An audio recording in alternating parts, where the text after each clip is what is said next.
Anggota Komisi 4 DPRD Jawa Barat fraksi Partai Keadilan Sejahtera Muhammad Ihsan Mauludin menggelar reses 1 tahun sidang 2020-2021 di Resto de Kampung Desa Bojongkulur Kabupaten Bogor pada Jumat 13 November 2020. Acara yang tetap mengedepankan protokol kesehatan di masa pandemi COVID-19 ini tampak dihadiri oleh sejumlah tokoh masyarakat Desa Bojongkulur. Aris Ahmad Risadi, perwakilan warga perumahan Bumi Mutiara RW 32 Desa Bojongkulur mengutarakan aspirasinya terkait dugaan reklamasi garis padan sungai oleh sebuah pabrik yang wilayahnya masuk kota Bekasi tepat di seberang rumahnya. Menurutnya reklamasi tersebut menimbulkan dampak longsor di Sungai Cilengsi. Dirinya pun menginginkan agar M. Ihsan menyempatkan diri untuk meninjau lokasi tersebut karena Aris merasa sungai menjadi kewenangan Pemprov Jawa Barat.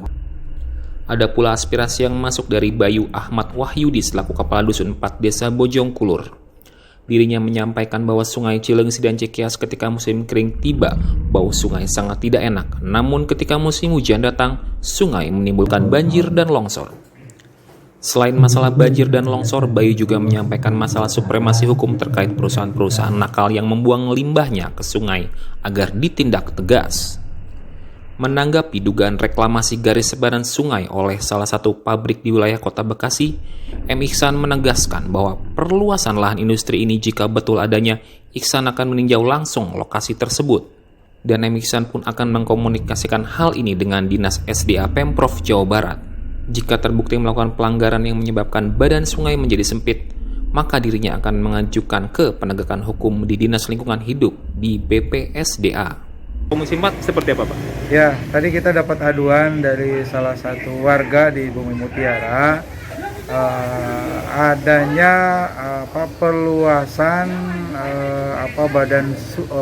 perluasan industri pada lahan sekitarnya. Awalnya itu adalah lahan badan sungai karena dangkal, kemudian pihak perusahaan itu melakukan inisiatif menguruk sungai yang dangkal itu, jadi semacam reklamasi gitu. Nah ini kalau memang betul adanya, kita akan coba lihat spot tersebut dan kita akan mengkomunikasikan dengan Dinas SDA. Nah, kalaulah itu terjadi pelanggaran menjadikan badan sungai jadi sempit, itu maka akan kita ajukan ke Gakum, ya, penegakan hukum di Dinas Lingkungan Hidup, ya, juga PSDA.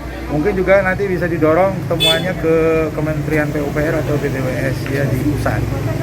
Jadi seperti itu. Sebetulnya ini adalah perjalanan panjang, ya, penanganan banjir itu yang memang belum pada finish gitu ya. Memang yang akan dilakukan oleh Kementerian PUPR setelah mendapat aduan dari Dewan Provinsi, solusinya akan dibuat tanggul atau waduk di hulu, ya. Hanya saja pembangunan itu kan tidak sekarang, ya, akan dimulai itu pada tahun 2021. Nah, terus bagaimana nasibnya dengan kondisi sekarang ini sudah masuk musim penghujan kan? Apa yang terjadi, ya masyarakat tetap khawatir, ya.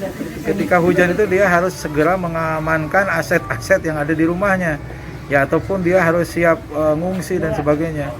Nah tentu saja yang menjadi kewaspadaan kita agar tidak diperparah dengan sikap-sikap yang justru mempercepat banjir itu mulai. Contohnya masalah pengendalian sampah.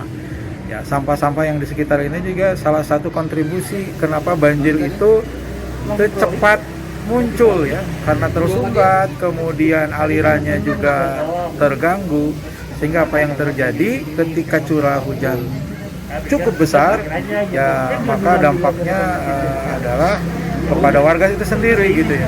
Makanya sebetulnya bagaimana yang harus dilakukan preventif adalah mengamankan, ya, daerah-daerah yang tadinya air itu bisa lancar mengalir tapi terhalang oleh kegiatan, misalnya kegiatan ekonomi, ya. Banyak sekarang ini bangunan-bangunan yang sifatnya sementara, ya, itu tumbuh di sepanjang sungai. Itu kan pada akhir debit air jadi sampah itu nantinya. Nah, bagaimana agar regulasi ke pemerintah setempat, baik itu level desa, kecamatan, agar itu bisa diindahkan, ya. Jadi tidak dibiarkan segitu saja. Kalau memang potensi banjir itu penanganannya memang agak panjang ya. Nanti di 2021 kita berharap betul-betul tanggul ya, bendungan di hulu ini bisa terlaksana gitu pembangunannya.